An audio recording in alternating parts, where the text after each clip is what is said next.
जिसका नाम है इंडी अलायंस, घमंडिया संगठन। वो घमंडिया संगठन में कौन कौन है?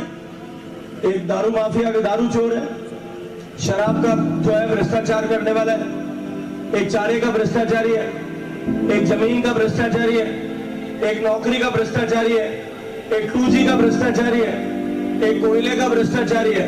और वो सारी भ्रष्टाचारियों की गैंग जिसने 20 लाख करोड़ रुपए का घोटाला किया, वो सारा नाम बदल करके अब वापस आ गए। देखिए भाई, अहमदाबाद में, बम्बई में कोई कंपनी फेल हो जाए और एक बार गोली ओढ़ ले रहे और 5 उन्हें तो कोई दूसरा कोई व्यापार करे, बोले तो नाम बदले कि नहीं बदले। ये कंपनी यूपीए की फेल हो गई और अब की बार नया नाम रख करके आ गई है। अब नाम रे आवरण में कोई गोली ओढ़ी और आदमी ने आपा व्यवहार करा के उन्हें आते, भाई बताओ करा के आप उन्हें आते, उन्हें बुढ़ावा में आपा आवा गए, उन्हें झांसा में आपा आवा गए। इन लोगों ने आजकल एक नया राग बोलना शुरू किया और वो राग है कि हमारे इस सनातन संस्कृति पे प्रहार करना प्रारंभ। खड़गे साहब ने अभी एक दिन भाषण में कहा, खड़गे साहब राष्ट्रीय अध्यक्ष हैं कांग्रेस पार्टी के, उन्होंने भाषण में कहा कि मोदी अगर अब दोबारा जीत गया तो ये सनातन बहुत मजबूत हो जाएगा। इस सनातन को हराने के लिए मोदी को हराना आवश्यक है। इनके इस घमंडिया अलायंस, इंडी अलायंस के एक पार्टनर डीएमके पार्टी के तमिलनाडु के मुख्यमंत्री स्टालिन साहब के बेटे मंत्री हैं उदयनिधि स्टालिन जी। उन्होंने अपने भाषण में कहा कि ये सनातन जो है वो कोरोना के जैसे और वो डेंगू के जैसी बीमारी है, इसको जल्दी खत्म करना चाहिए। उसी के राग में राग मिलाते हुए पी चिदम्बरम साहब के पुत्र, पी चिदम्बरम साहब कांग्रेस के सबसे बड़े नेताओं में से एक है, देश के सबसे बड़े वकीलों में से एक है, उनके बेटे सांसद हैं। उन्होंने कहा कि जल्दी से जल्दी सनातन समाप्त होना चाहिए। एक ए राजा साहब और है, नाम सारे आपने सुना होगा, याद करिए, 2G घोटाले में कई साल तक अंदर थे।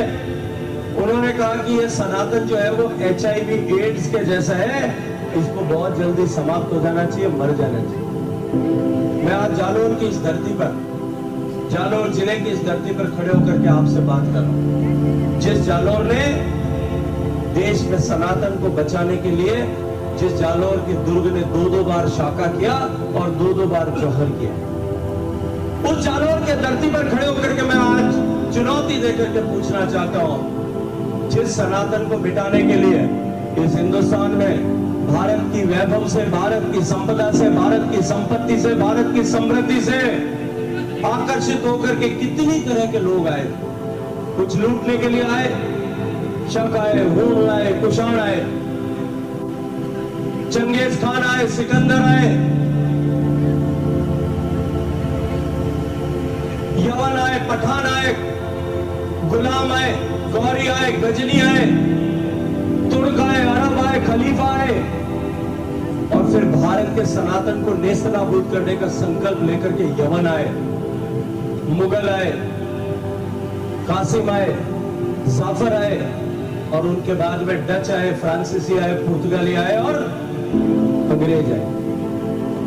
2000 साल तक भारत के सनातन को मिटाने के लिए अनेक अनेक अनेक ताकतों ने, झंझावातों ने आकर के भारत में प्रवेश किया।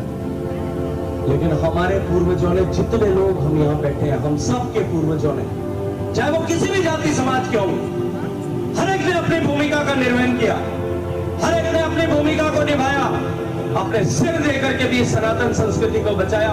इस अजर अमर निरंतर प्रवाहमान संस्कृति को मिटाने का संकल्प करने वाले इन लोगों को जवाब देने की जिम्मेदारी हमारी है कि नहीं? क्या हमारे खून इतना पतला हो गया है? सनातन को, हिंदू धर्म को चुनौती देने के कोई भी कहीं भी खड़ा होकर के, कोई खड़ा होकर के ललकारेगा। मैं चुनौती देकर के कहता हूं, आज जो है हमारा समाज इतना मुर्दा नहीं हुआ है कि सनातन का सच को हराने की कोई चर्चा भी करे। सनातन के तरफ देखने वाली हर एक उंगली जो है वो उंगली तोड़ दी जाएगी। ये मैं आज चुनौती के साथ यहां से कहना चाहता हूं। अगर तुम में हिम्मत है तो बोल करके देखो एक बार अन्य धर्मों के खिलाफ एक शब्द नहीं बोल सकते। क्या हमको इतना कमजोर समझा? हमारा डीएनए क्या इस तरह से परिवर्तित हो गया कि हमारे खिलाफ कोई कुछ भी बोलेगा? मैं आप सब लोगों को इस बात के लिए आज संकल्प दिलाने के लिए आया कि ऐसी ताकतें और उन्हीं ताकतों का प्रतिनिधित्व करने वाली सरकार आज राजस्थान में काम करे।